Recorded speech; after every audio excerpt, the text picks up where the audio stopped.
할 텐데요. 시작 발언을 통해서 후보들의 인사말과 함께 국민 여러분께 제일 먼저 드리고 싶은 말은 무엇인지 한번 들어보죠.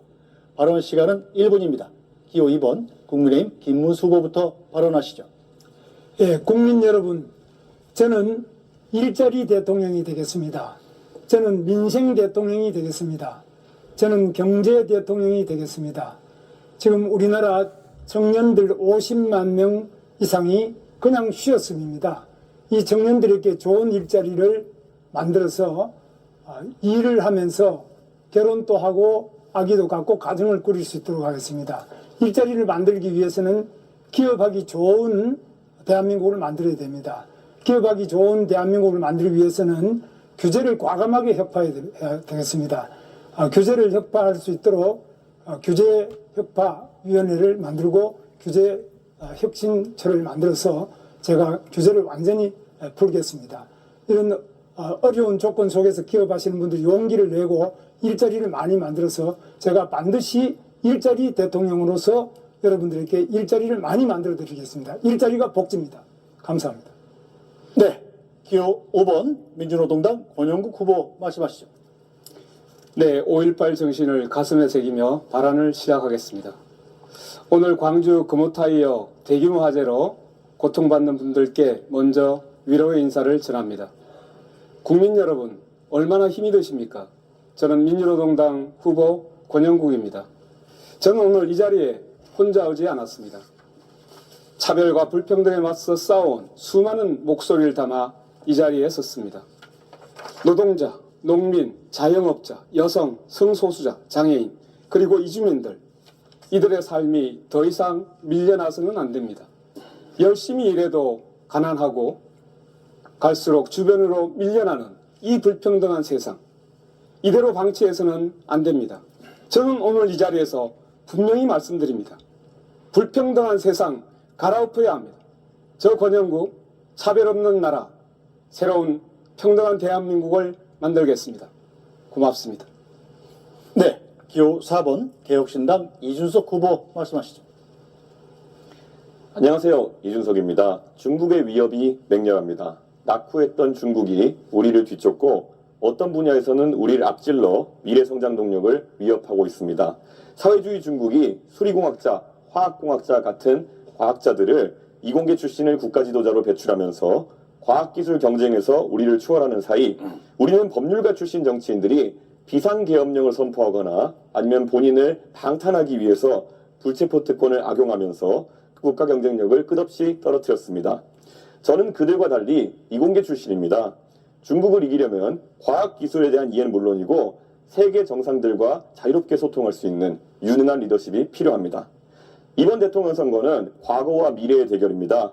우리 대한민국이 낡은 질서를 허물고 압도적으로 새로운 대한민국을 만드는 계기로 삼아야 할 것입니다. 저 이준석이야말로 압도적 새로움, 미래를 연 선택입니다. 감사합니다. 네, 기호 1번 더불어민주당 이재명 후보 말씀하시죠. 존경하는 국민 여러분, 더불어민주당 대통령 후보 이재명입니다. 오늘은 5.18 광주 민주화운동 45주년이 되는 날입니다. 한강 작가가 이런 의문을 가졌다고 합니다. 과거는 미래를 도울 수 있을까? 죽은 자가 산 자를 구할 수 있을까? 그렇습니다.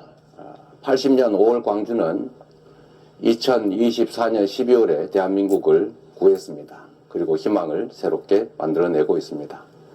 오늘의 이 내란을 극복하는 우리의 노력도 결국 다음 미래 세대들을 구하게 될 것입니다. 이번 선거는 대한민국의 미래를 결정하는 정말 중요한 선거입니다. 누가 대통령이 되느냐가 아니라 어떤 나라가 되느냐가 결정되는 순간입니다. 유능한 국민의 일꾼, 유용한 도구를 뽑아서 새로운 대한민국, 진짜 대한민국을 꼭 만들고 싶습니다. 네, 각 후보의 시작 발언 들어봤습니다. 중앙선거방송 토론위원회가 주관하는 총 4번의 후보자 토론회 중 오늘은 첫 번째 시간으로 경제 분야에 대해 토론회 고려합니다. 총 3개의 주제를 준비했습니다. 첫 번째 주제는 사회자 공통질문에 답변하고 시간 총량제 토론으로 진행합니다. 이어서 두 번째, 세 번째는 주제별로 후보들의 공약 발표 이후 주도권 토론으로 공약 검증 토론하고요. 마무리 발언으로 오늘 토론회는 끝이 납니다. 자, 주어진 발언 시간이 끝나면 마이크가 자동으로 음소거된다는 점 유념해 주시고요. 국민 여러분들께서 지켜보고 계시는 토론회인 만큼 정책과 공약을 중심으로 품격 있는 토론을 해주시기 부탁드립니다. 자, 그럼 본격적으로 토론을 시작해 보죠. 첫 번째 주제는 저성장 극복과 민생경제 활성화 방안입니다. 먼저 사회자 공통 질문입니다. 우리 경제는 장기간 저성장 국면에서 벗어나지 못하고 있습니다. 최근 10년간 경제 성장률은 3%대에서 1~2%대로 떨어졌고 올해 전망치를 0%대로 하향 조정하는 발표가 잇따르고 있습니다.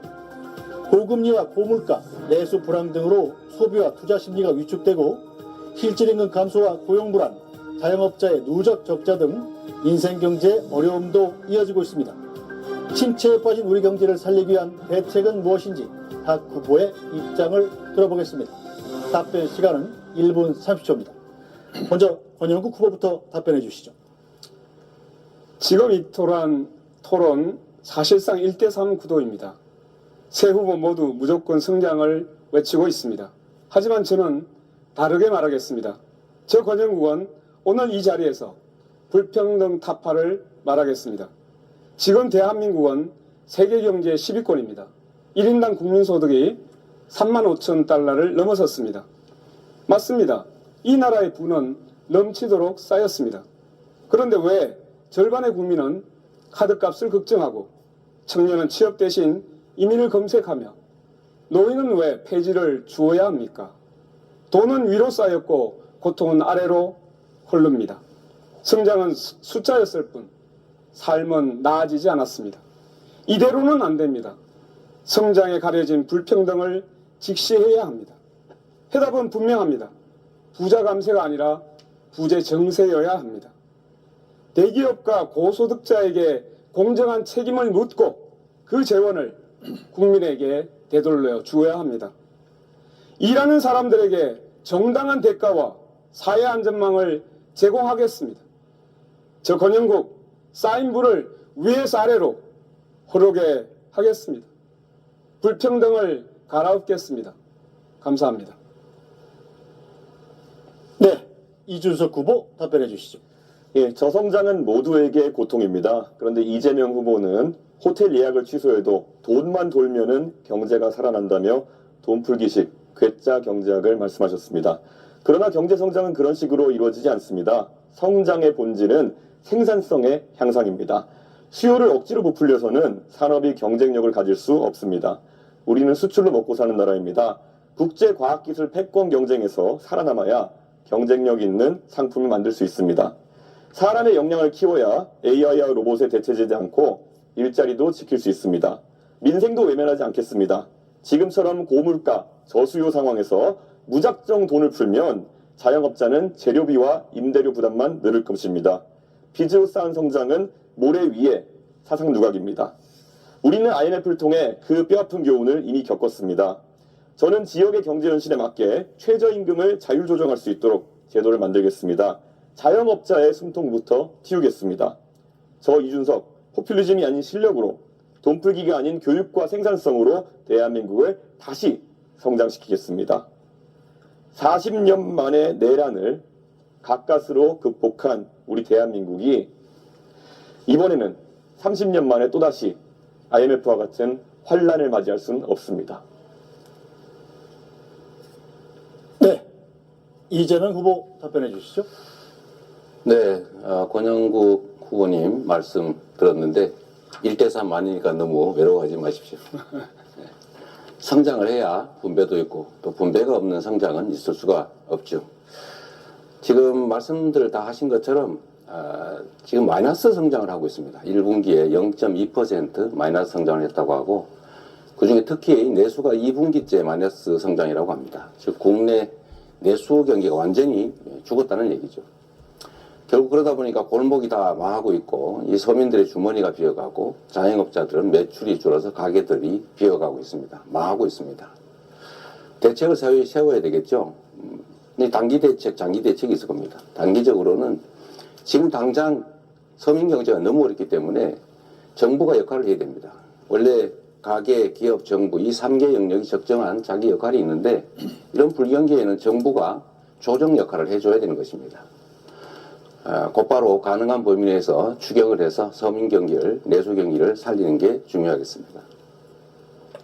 두 번째로 이제 장기 대책이 필요한데 이제 지역 계속 지속적으로 성장률이 떨어지기 때문에 이제 성장 동력을 회복해야 됩니다. 우리가 자주 말하는 인공지능을 포함하는 첨단 기술 산업을 육성해야 되겠고 또 재생에너지 산업도 육성을 해야 되겠고 특히 제가 관심 갖는 문화산업 육성을 통해서 새로운 영역을 만들어내고 그 속에서 공평한 성장의 기회를 성장의 결과를 네. 자, 김문수 후보 답변해 주시죠. 예, 저는 우선 민생경제 활성화 방안으로서 가장 경기에 민감한 자영업자 소상공인들의 일자리를 지키도록 하겠습니다. 우선 소비 진작을 위해서 확실하게 많은 지원을 하고 또 소상공인의 채무를 조정하겠습니다. 또 금융 지원을 강화하겠습니다. 또 최근에 건설업이 매우 어려운데 이 건설업 부분에 대해서도 특별한 지원책을 마련하도록 하겠습니다. 기업이 또 좋은 일자리를 만들 수 있도록 규제를 완전히 판가리 하도록 하겠습니다. 규제를 많이 없애서 기업이 해외로 나가지 않더라도 국내에서 마음 놓고 사업을 하고 또 일자리를 만들 수 있도록 하겠습니다.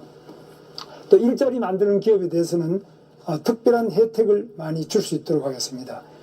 그리고 정부는 R&D, 특히 정부의 여러 가지 R&D 부분을 대폭적으로 지원해서 미래 산업에 많은 투자를 하고 또 그 분야로 기업을 지원하도록 하겠습니다. 지금 각 대학 같은 데도 이 R&D 부분 확실하게 지원을 하겠습니다.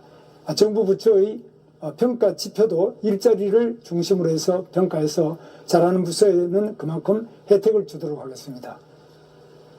네, 이상. 네. 후보들의 답변 들어봤습니다. 같은 주제로 시간 총량제 토론 이어가겠습니다. 각 후보에게는 발언할 수 있는 6분 30초의 총량 시간이 있습니다. 한 번 발언할 때 되도록 1분 30초를 넘지 않도록 해주시기 바랍니다. 발언하실 분은 손을 드시면 제가 발언권을 드리고요.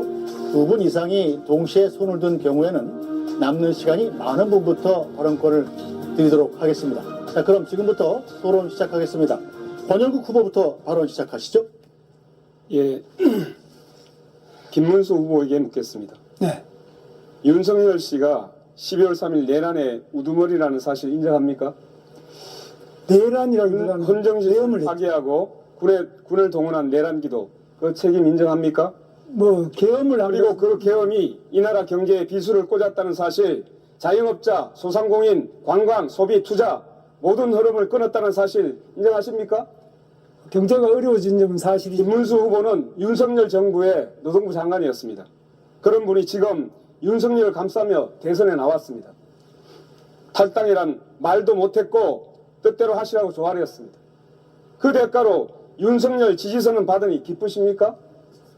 이쯤 되면 내란 우두머리 윤석열의 대리인 아닙니까? 윤석열 때문에 치러지는 선거입니다. 무슨 자격으로 여기 나오셨습니까? 분명히 말씀드립니다. 국민 앞에 석고대지하시고 사퇴해야 하는 것 아닙니까? 답변해 보시죠. 지금 말씀이 좀 과한데요. 윤석열 대통령의 계엄은 잘못되었고 제가 알았다면 당연히 말렸겠습니다. 그러나 그 내란이냐 하는 것은 지금 현재 재판 중이고 그런 부분에 대해서는 여러 가지로 판단이 많이 남아 있습니다. 또 이 계엄으로 인해서 지금 우리 소상공인이든지 경제가 어려워진 점은 사실입니다. 그러나 그에 못지않게 또 김문수 의원이 계속 탄핵이다. 김문수 의원이 이런 많은 어려움 잠깐 때문에 제가 말씀드리겠습니다. 예, 30초 보장을 해주셔야죠. 지금 이것은 총량제입니다. 김문수 의원님, 지금 변명으로 일관하고 있잖아요. 얼마나 내란이 아니라니요. 헌법재판소에서 8대 0으로 내란이라고 분명히 얘기하고 있지 않습니까? 비상계엄이 헌법 위반된다고 분명히 얘기하고 있지 않습니까? 헌법재판소에서 내란은 뺀 거 모르십니까? 잠깐만 기다리세요. 네. 헌정을 유린한 정권이 내란이 아니고 뭡니까? 아니, 그 책임에서 빠져나오는 태도 이거 계속 보이시겠습니까?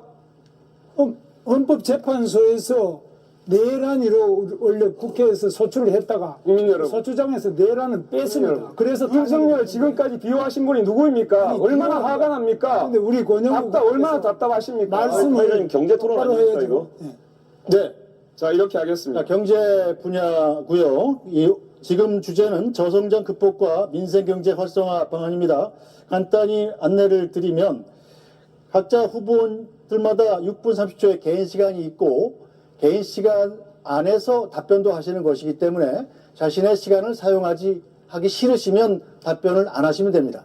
답변하시는 시간도 개인 시간에서 차감됩니다. 네, 권영국 후보. 마지막으로 정리하겠습니다. 이 부분.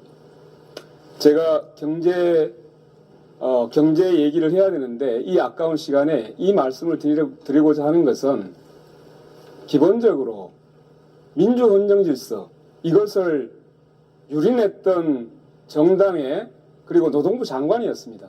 그리고 윤석열 씨를 비호했던 사람입니다. 진심으로 사과해야 됩니다. 그리고 자격 없다고 생각합니다. 그래서 국민 여러분, 여러분께서 감히 이렇게 부탁드립니다. 내란을 옹호하고 윤석열 씨를 비호했던 사람, 국민 여러분께서 퇴출시켜 주십시오. 네, 이것으로 일단 이 말은 마무리하겠습니다. 네, 다음 발언하실 후보 손을 들어주십시오. 제가 아까 네. 우리 김문수 의원님이 답을 하실 것 같았는데 네. 안 하신다고 하니. 네. 네, 국민 여러분. 지금 내란 얘기를 하는 이유도 아마 권영국 후보의 마음은 이 내란 때문에 경제가 이렇게 나빠졌다. 그래서 책임을 명확하게 해야 그 다음 해결책이 생기지 않냐 이런 뜻으로 저는 이해가 됐습니다. 뭐 저도 거기에 공감이 됩니다. 일단은 아마 우리 많은 후보들께서 현장을 다녀보시면서 느끼셨을 겁니다. 정말로 시장, 골목, 서민들 너무 어렵습니다. 특히 자영업자들이 완전히 무너졌습니다. 이 자영업자들께서 매출도 오르지 않을 뿐만 아니라 물가도 오르고 해서 지금 평년보다 지금 10만 명 이상이 더 문을 닫았다고 합니다.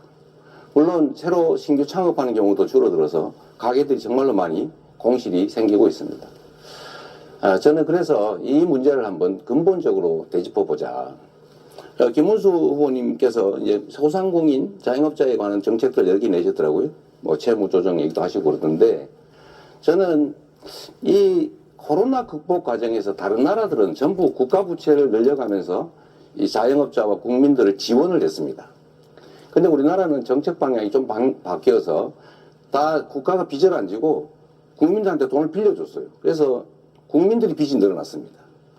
이번에는 이 문제에 대해서 좀 근본적으로 채무 조정 정도를 넘어서서 일정 정도는 정책 자금 대출 부분은 상당 정도 탕감을 해주는 게 필요하지 않냐. 그 얘기를 제가 꽤 오랫동안 했는데 혹시 우리 김문수 후보님 그 점에 대해서 어떻게 생각하시는지 말씀 한번 들어보고 싶습니다. 소상공인들에 대해서는 여러 가지 대출도 해주고 지원을 많이 하자고 아까 제가 말씀드렸습니다. 금융 지원이 특별히 필요하고 그 외에도 또 소비를 진작하기 위한 대책이 많이 필요하다고 생각합니다. 아니, 그러니까 제가 말씀드리는 거는 국가 부채가 늘지 않아서 좋다고 할 게 아니라 국가 부채를 감수하고라도 다른 나라처럼 소상공인 서민들에 대한 코로나 극복 비용을 정부가 부담했어야 된다. 안 했으니 지금이라도 그 부담을 정부가 좀 떠안는 게 어떠냐. 이 말씀에 동의하시는지를 물어본 겁니다. 그래서 그 부분은 경우에 따라서 이제 보겠습니다만은 코로나 이후에 코로나 때는 이제 지나간 문제고요. 코로나 이후에 지금 여러 가지 어려운 점에 처해 있는데 그게 코로나 때 부채 때문에 그런 부분도 있고 여러 가지 있기 때문에 그런 부분은 정부에서 적극적으로 해서 소상공인을 생환시키기 위한 살려내기 위한 다양한 대책을 세우는데 여기에는 국가 부채가 일정한 정도 늘어날 수밖에 없습니다. 그걸 감수를 해야 된다고 생각합니다. 네, 감사드립니다. 국민 여러분, 일단 이런 단기적인 대책도 중요한데 장기적으로는 아까 시간이 짧아 말씀을 못 드렸는데 경제 시스템을 장기적으로 좀 바꿔야 됩니다. 그러니까 지금 이 정부처럼 무슨 R&D 예산을 대폭 깎아가지고 예산을 아낀다고 해서 아예 기술 개발의 길을 막는다든지 이렇게 하면 절대 안 되죠. 첨단 AI를 포함한 첨단 산업들을 대대적으로 육성해야 됩니다. 그래야 새 길이 생깁니다. 두 번째는 이 정부가 정말로 잘못한 것인데 재생에너지 산업을 탄압을 했는데 재생에너지 산업을 적극 지원해야 됩니다. 거기서 재생에너지 생산 과정에서 또는 공급 과정에서 또는 재생에너지를 활용하는 글로벌 기업들이 또 들어올 수가 있겠죠. 세 번째는 문화산업들을 적극 육성해야 된다고 생각합니다. 다음 부분은 좀 달리 논의하겠지만 우리 이준석 후보는 어떠세요? 저는 문화산업이 우리가 상당히 기회가 많다, 영향이 된다고 생각하는데 혹시 이런 문화산업 그 진흥에 대해 생각해 보신 게 있으면 말씀 좀 듣고 싶습니다. 당연히 문화산업 같은 경우에는 저희가 앞으로 관광산업과 더불어서 키워나가야 되는 3차 산업의 핵심 과제고요. 저는 바우처 사업 같은 것을 통해 가지고 문화의 소비를 늘리는 것이 필요하다 이런 생각을 하고 있습니다. 특히 가장 소외받은 부분, 뭐 전통음악이라든지 아니면 고전음악이라든지 이런 부분의 예술가들 같은 경우에는 지금 팝컬처와 다르게 이 수요를 찾지 못해가지고 예술을 영위해 나가는 것 자체에 어려움을 겪고 있습니다. 그래서 일정량의 바우처 제도가 필요하다 이런 생각하고 있습니다. 네. 제가 한번 네. 보겠습니다. 이준석 후보. 국민 여러분 잘 아시겠지만은 정말 앞에 후보님 말씀하신 것처럼 굉장히 민생이 어렵습니다. 그렇기 때문에 우리가 더 조심해야 되는 것은 항상 어려울 때 나타나는 그런 유혹들입니다. 지금 보면 오늘 저는 아마 이재명 후보께서 많은 정책을 얘기하시겠지만은 다 해준다 얘기하실 겁니다. 이것도 해주고 저것도 해주고 다 돈이야 뭐 땡겨 쓰면 된다 이렇게 말씀하실 텐데요. 재정이 이걸 부담할 수 없느냐 있느냐 이게 굉장히 중요한 것인데 그 부분에 대해서 기자들이 질문할 때마다 뭐 진성준 의원님도 그렇고요. 그건 나중에 가가지고 집권한 다음에 알아보겠다 이런 식으로 말씀하시는 경우가 많기 때문에 그게 좀 허황됐다 이렇게 생각하는 부분이 있습니다. 자, 이재명 후보님. 네.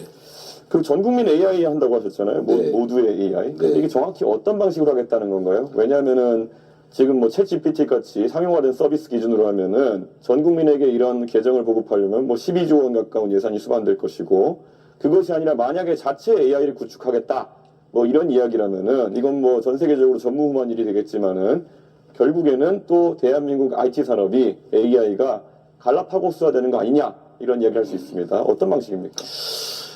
너무 비관적으로 보시는 것 같아요. 제가 드리는 말씀은 지금 현재도 지금 우리가 챗GPT를 저 같은 경우는 $22 정도를 주고 이제 유료로 쓰고 있죠. 국내 데이터를 기반으로 한 우리 독자적인 이 LLM을 만들어내면 큰 비용이 개발 단계는 들겠죠. 그래서 해야 될 일입니다. 소위 소버린 AI라고 보통 부르잖아요. 거기에 개발을 집중해서 우리 국민들은 최소한 전자계산기를 쓰듯이 이런 챗GPT를 무료로 쓸 수 있게 하겠다. 근데 생각하는 것만큼 뭐 12조 원이 들거나 그러지는 않을 겁니다. 그러면 개발했을 때 그 개발 주체를 지정해서 뭐 입찰을 할 겁니까? 아니면 잘 만들어진 걸 뭐 고르겠다는 겁니까? 그러니까 말씀드린 대로 우리가 이제 연구개발 예산을 만들잖아요. 그러면 정부가 지원을 하지 않습니까? 어차피 R&D 예산을. 그럼 민간 기업들하고 연합을 해서 공동 개발을 하면 되죠. 운영 주체는 민간으로 하고. 그럼 예를 들어 한 3가지의 AI 시스템이 나왔다고 봅시다. 그럼 하나를 선정하실 겁니까? 아니 그거를 같이 합동으로 연구 개발하면 된다는 거죠. 하나의 단일체 우리 국가만의 그런 AI 그렇죠. 네. 천하통일해서 하나를 만들겠다 이런 말씀이십니까? 파급적이면. 그럼 민간에서 하는 걸 막을 필요는 그렇게 해가지고 어떤 AI 파운데이션 모델이 나올지는 잘 모르겠습니다만은 이거 외에도 보면 지금 이재명 후보에 대해서 많은 지적이 들어오는 게 호텔 경제 이야기를 들어보셨습니까?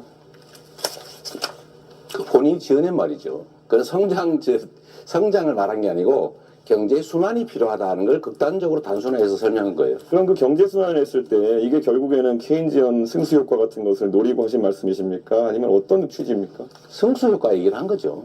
예를 들면 돈이랑 고정돼 있으면 있어도 없는 거와 같죠. 근데 한 번 쓰여지느냐, 두 번 쓰여지느냐, 세 번 쓰여지느냐에 따라서 경제가 순환이 되면 그 자체에서도 그런데 이 그림 그리신 걸 보면은 도는 과정에서 돈이 사라지지 않고 계속 그 한계 소비 성향이 1로 해가지고 계속 돌거든요. 무한동력입니까 그러면? 그 그림을 그린 것은 내가 그린 게 아니고 본인 말씀하신 거 그대로 그렸던데요. 어디가 잘못된 겁니까? 예를 들면 그건 예일 뿐이다라고 생각하시면 좋을 것 같아요. 근데 그때 잘못됐다 생각하셨다면 왜 며칠 전에 또 하셨어요? 저는 이게 왜 잘못됐습니까? 그럼 그렇게 1로 계속 돕니까 소비 성향이? 아니, 일로 돌지는 않죠. 그건 극단적인 예를 한번 들어본 거라니까요. 왜 그렇게 단순하세요? 단순하게 말씀하셨잖아요. 근데 이걸 이해하기 쉬우라고 단순하게 말한 거예요. 호텔이 취소한다는 부분까지 완벽하게 그림의 인들을 말씀하셨지 않습니까? 그럼요. 그런 것처럼 경제는 순환이 중요하다. 아니 저는 이재명 후보님께 명쾌하게 좀 해명하실 기회를 드리는 건데 그냥 그게 그런 거다 이러고 가시면 되겠습니까? 저는 충분히 설명해서 이해를 못 하시는 것 같아요. 아 그런 겁니다. 그래요. 예, 이재명 후보님 정년 연장을 하실 계획이라고 이제 들었는데 이렇게 되면 젊은 세대의 일자리는 악영향을 주는 거 아닙니까? 글쎄, 그 점에 대해서 동의하기 어렵습니다. 젊은 세대도 많이 동의하고 있고요. 젊은 세대의 일자리와 정년이 늘어난 일자리가 반드시 일치하지는 않습니다. 그러니까 매번 이런 식으로 답변하실 것 같으면은 정년 연장자도 젊은 세대도 일자리가 늘어난다 이렇게 답하실 거면은 도대체 무슨 토론을 하자는 건지 잘 모르겠습니다. 정년 연장하는데 어떻게 청년 일자리가 늘어납니까? 너무 극단적이십니다. 예. 예. 네. 제가 그럼 다음. 김문수 후보 발언하시죠. 예. 이재명 후보는 그저께 전북 군산 유실에 가셔가지고 네. 커피 한 잔의 원가가 120원이라고 발언하셔가지고 지금 뭐 굉장히 시끄럽죠. 어떻게 커피 원가가 지금도 120원이라고 생각하십니까? 역시 이것도 하나의 이해인데 이 말에는 맥락이라는 게 있죠. 제가 말씀드린 것은 커피의 원재료 값은 제가 말씀드렸던 2019년 봄경 정도에는 120원 정도 한 게 맞아요. 거기는 인건비나 또는 시설비 같은 게 감안되지 않은 거죠. 그러니까 원료값이 이 정도 드니까 가게를 바꿔서 지원해 줄 테니 새로 만들어서 닭죽을 파는 것보다는 더 나은 환경에서 더 나은 영업을 하도록 지원해 주겠다. 이 말을 한 건데 그 말을 떼내가지고 그렇게 왜곡하시면 아니 그 말씀이 아니고 제 말씀은 그러면 닭죽 파는 사람들에 비해 가지고 커피가 굉장히 돈이 폭리를 취하는 것처럼 이렇게 돼서 굉장히 분노를 많이 하고 있는데 이런 점은 굉장히 저는 안타깝게 생각하고요. 그러니까 원가 자체가 뭔지에 대한 부분이 있고 그것만 넘어가겠습니다. 넘어가지 마시고요. 그다음에 기회가 있으니까. 예, 제가 조금 질문하겠습니다. 지금 이재명 후보님은 지금 노란봉투법을 또 대통령이 되시면 밀어붙일 생각입니까? 그동안 우리가 노란봉투법에 대해서는 2번이나 거부권을 행사했습니다. 근데 또 지금 밀어붙일 계획입니까? 그건 대법원 판례가 이미 인정하는 것이고요. 그 국제노동기구에서 다 인정하는 거라서 당연히 해야 됩니다. 근데 이 노란봉투법은 사실 헌법에도 안 맞고 이거는 민법에도 안 맞고 이 법에 안 맞는 그런 계약 자체로 성립되지 않는 부분인데 예, 어떻게 이런 부분에 대해서 이렇게 계속 무리하게 밀어붙이시면 사실 우리나라에서 기업을 할 수 있겠느냐 이죠. 그래서 계약하지 않은 사람들한테도 계속 정의를 요구하고 이렇게 해서 될 수 있겠느냐. 그런 점에서 이거는 반드시 제고돼야 될 점으로 봅니다. 그 다음에 또 하나 묻겠습니다. 이건 반도체 질문이었어요? 특별법. 예, 질문이었어요? 조금 반도체 특별법을 제정하는데 원래 이재명 후보께서는 처음에는 이걸 왜 그거 못 해주겠나 이러다가 나중에 주 52시간제 예외라도 이거 해달라는 최소한의 요구입니다. 이거는. 근데 이런 부분에 R&D를 하고 연봉이 상당히 높고 건강권이 보장되면은 주 52시간제 예외를 해달라는 거 이 법도 안 해줘가지고 제가 고용노동부 고시로서 그냥 그걸 해드렸습니다. 근데 이렇게 하고 본인이 이 뭐 기업을 지원하겠다, 또 반도체 부분을 지원하겠다 이렇게 말씀하시는 이게 상당히 모순되는 이야기 아닙니까? 말씀을 드리면 노동부 장관으로 본인이 직접 그렇게 말씀하셨죠. 3개월 단위의 유연제를 6개월로 늘려주면 충분하다. 네. 노동시간을 총 노동시간을 늘리지 않고 노동시간 변형에 따른 수당을 다 지급한다면 기존에 있는 제도를 활용하는 것보다 좋은 제도가 아니어서 필요하지 않다. 그러니까 그 6개월로 늘리는 걸 도와달라는 게 정부 입장이었잖아요. 그렇습니다. 그런데 뭐 어쩌라고요? 그런데 이게 지금 기존에 있는 것도 그렇지만 지금 현재 우리나라 반도체는 시간을 싸움하는 그 속도 경쟁인데 이 속도전에서 일정한 정도로 열심히 이걸 따라잡지 않으면은 이거는 도저히 지금 중국도 우리를 추격하고 있고 또 대만은 이미 추월했습니다. 이런 상태에서 R&D 부분이라도 네. 이 반도체 부분의 건강을 유지하면서 R&D 하는 부분 또 연봉이 일정한 되는 분들은 이 부분에 52시간제의 예외를 조금 보장하자. 이것도 안 해주면서 어떻게 그럼 우리나라 기술은 어떻게 개발하고 다른 나라하고 경쟁이 되겠습니까? 노동부 장관답지 않은 말씀이신데요. 52시간제 예외를 할 때 총 시간을 늘리지 않고 변형에 따른 수당을 다 지급하면 기존에 있는 예외제도 4개보다 못한 제도라서 필요가 없다. 이렇게 결론 났잖아요.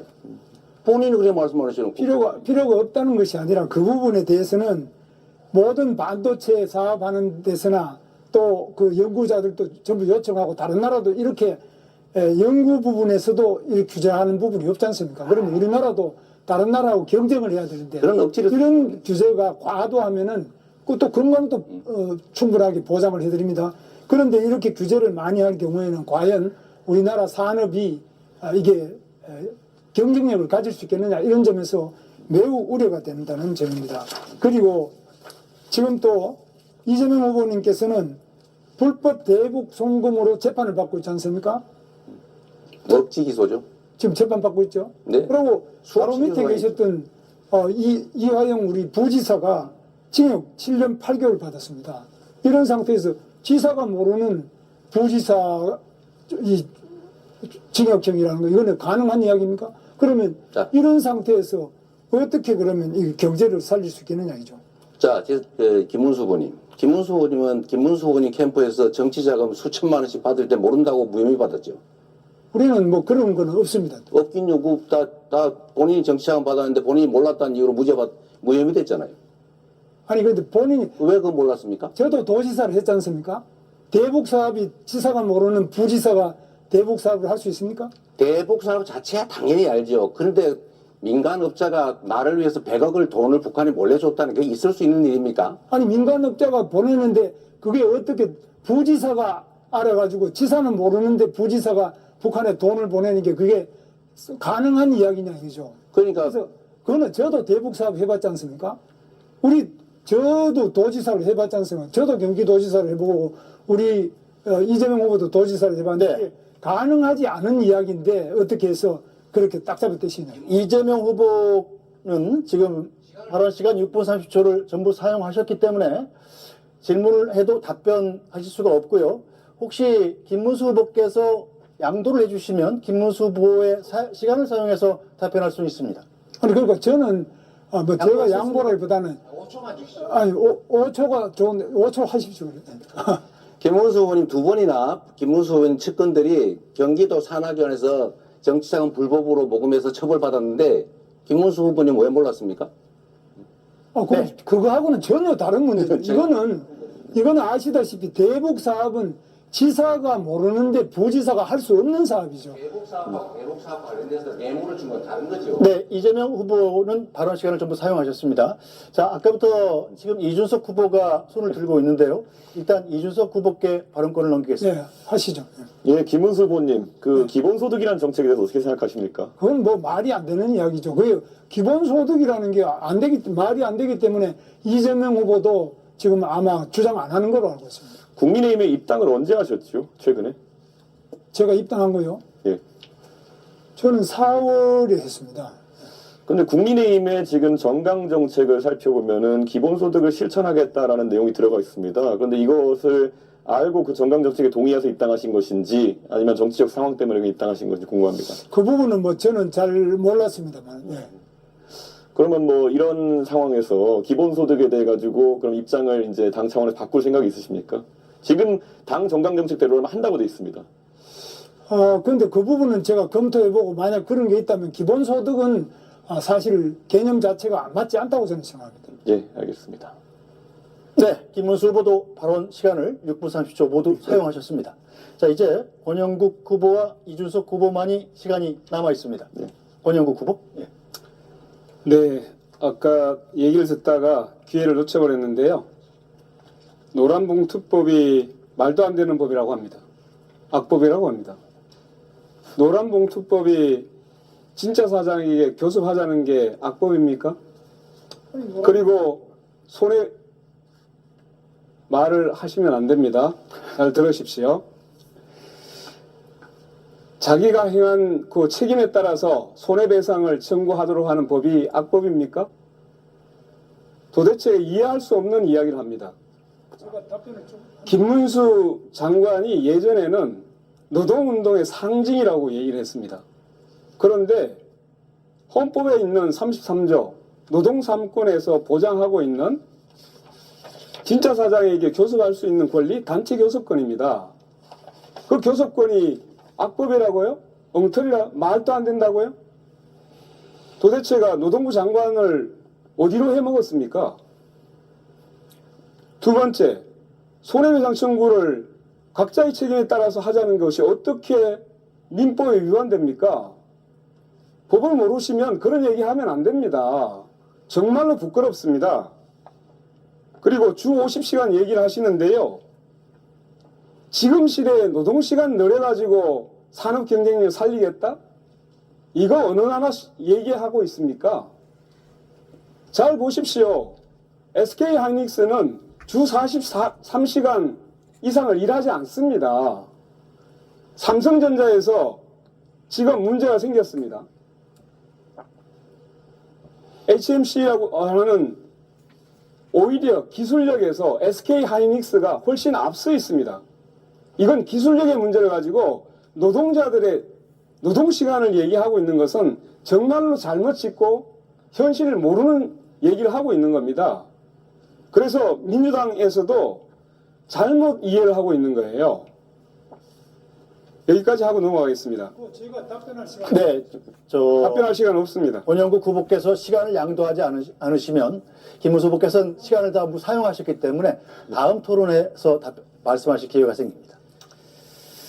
네, 네, 계속 먼저 하시죠. 네, 이준석 네, 하겠습니다. 예, 아까 제가 이재명 후보에게 인터넷상에서 일리 핫해진 호텔 경제학에 대해서 이제 여쭤봤는데요. 사실 답변을 제대로 안 하셨습니다. 그래서 이게 케인지안 승수효과라는 식으로 답변하셨는데요. 그렇게 한다 하더라도 모델이 맞지 않는다라는 점 말씀드리고요. 이게 사실 현대통화이론이라고 하는 그것에 가깝게 이제 구현되어 있는데요. 이것이 나중에 실제 구현된 사례가 짐바브웨나 아니면 베네수엘라인데 그 나라들이 어떤 하이퍼 인플레이션이라든지 그런 복지 과잉 때문에 경제적으로 곤란을 겪었는지는 우리 국민들이 아실 것이다 이렇게 생각합니다. 사실 이 모델이 동작한다고 하면요, 이렇게 서로 처음에는 외상 취소 이런 거였지만은 돈을 갚고 이런 과정 속에서 실제 경제가 돌아갈 수 있다는 주장이라면요, 너무 쉽습니다. 예를 들어 어떤 지자체장이 법인카드를 들고 가가지고 온대 정육점에다가 소고기 결제하고 그다음에 과일 가게 과일 결제하고 그럼 몇 천만 원씩 결제한 다음에 나중에 취소하면은 그 동네 경제가 돈다는 그런 이론인데요. 이런 걸 지금 대한민국 경제에 적용하겠다고 들고 나온다는 것 자체가 저는 이거는 대한민국 지도자들의 자격이 없다 이런 생각입니다. 여기 두 분의 경기도지사가 계시지만요. 경기도지사라는 자리는 사실 대한민국의 지자체 중에서도 성장세가 높고 그리고 어느 곳보다도 재정 상황이 좋은 곳들입니다. 그렇기 때문에 여러 가지 복지나 이런 거 하는 과정에서 어느 정도 성과가 있었을지 모르겠지만은 이런 식으로 경제 이론을 호도하면 안 된다 이렇게 생각하는데 김문수 의원 10초 드리면 어떻게 생각하십니까? 예, 네. 그래서 그런 부분에서는 정말 참 우리 여러 가지로 더 좋은 일자리 더 많이 만들어내고 경제를 살리기 위해서 경기도뿐만 아니라 전국이 열심히 뛰어서 기업을 하기 좋은 데를 만들고 또 노사관계가 평화롭게 되고 이렇게 해야지만 앞으로 경제가 성장할 수 있다고 봅니다. 그런데 제가 봤을 때는 아까 말씀드렸던 것처럼 돈을 돌린다. 경기도지사를 하셨기 때문에 알겠지만은 성장하지 않고 이런 식으로 지역 화폐를 돌린다 이런 식으로 해가지고 사람들 소득이 높아지고 이런 게 가능한지 행정을 해보셨으니까 궁금하거든요. 그거는 이미 학계에서도 다 그거는 불가능하다. 그거는 그냥 안 된다는 게 다 나와 있고요. 실제로 지금 경기도에서도 할 수 있는 것이 기업을 유치하거나 또는 불가피하게 어려운 분들에 대해서는 무한 돌봄, 복지를 해줘야 됩니다만 가만히 있는 사람한테 괜히 그냥 돈을 나눠준다든지 이런 발상 자체가 잘못됐습니다. 그 굉장히 도덕적 해이와 우리 경제를 망치고 정신을 망치는 일이라고 생각합니다. 알겠습니다. 네, 원영국 후보. 네, 그 민생 경제와 관련해서 가장 어려운 부분 한번 말씀을 한번 드려보겠습니다. 지금 이 나라에는 1,300만 명의 그 노동자가 근로기준법의 보호를 받지 못하고 있습니다. 5인 미만 사업장 노동자들, 아르바이트, 특수고용직, 플랫폼 노동자, 프리랜스, 고용인 없는 자영업자들이 무권리 상태에서 일을 하고 있습니다. 근로기준법은커녕 최저임금도 4대 보험도 퇴직금도 없습니다. 노조도 만들기 힘들고 해고돼도 구제받을 방법이 없습니다. 저 권영국이 이렇게 말씀드립니다. 일하는 모든 노동자들에게는 최저임금, 4대 보험, 퇴직금 정도는 보장받아야 하는 이런 사회가 되어야 합니다. 노동이 강한 나라가 선진국입니다. 이 부분에 대해서 일하는 모든 노동자들에게 최소한 최저임금, 4대 보험, 퇴직금 이거 보장받아야 되지 않겠습니까? 제가 10초만 드리겠습니다. 이재명 후보님께 답변 주시죠. 앞으로 당연히 그런 방향으로 가야죠. 다만 경제력이 감당할 수 있느냐 문제일 텐데 저는 우리 경제력 수준이 지금도 어느 정도는 되고 지금 하자는 건 아니고 경제력 수준을 좀 올려서 그게 가야 된다고 생각합니다. 네네. 네. 자, 계속하겠습니다. 지금 여러 가지 이제 재정이 쓰여야 할 그 여러 투자도 말씀하시고 하시는데 윤석열 정부는 부자 감세에 밀어붙였습니다. 법인세, 상속세, 종부세 다 낮추고 이 부담들이 서민에게 전가되고 있습니다. 그런데 이런 감세 때 안타깝게도 민주당도 국회에서 합의를 했습니다. 정말 유감입니다. 지금 현재 기후위기, 관세, 전쟁 이런 상황에서 확대 재정이 필요할 텐데 부자 감세를 계속 서로 경쟁적으로 하고 있어서 대단히 유감스럽습니다. 저는 복구하겠습니다.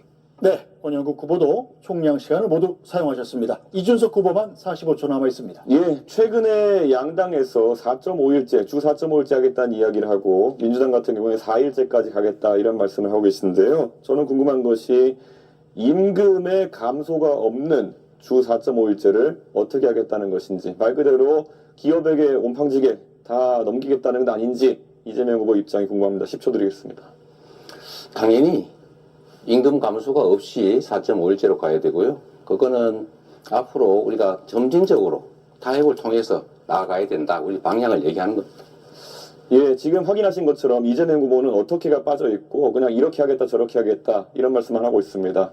원래 사람들이 어려울 때 옆에 사이비 종교가 다가오는 것처럼 가장 위험한 형태의 사람이다 말씀드리겠습니다. 네, 자, 네 후보 모두 시간 총량 6분 30초씩을 모두 사용하셨습니다. 첫 번째 토론은 여기서 마치겠습니다. 자, 어떻습니까? 긴장이 좀 풀리셨나요? 가급적 주제인 경제에서 많이 벗어나지는 않아 주시기를 부탁드리겠습니다. 이번에는 공약 검증 토론으로 진행해 보겠습니다. 후보들의 핵심 공약 발표를 먼저 듣고 주도권 토론으로 서로를 검증하는 방식입니다. 바로 진행해 보겠습니다. 주제는 트럼프 시대의 통상 전략입니다.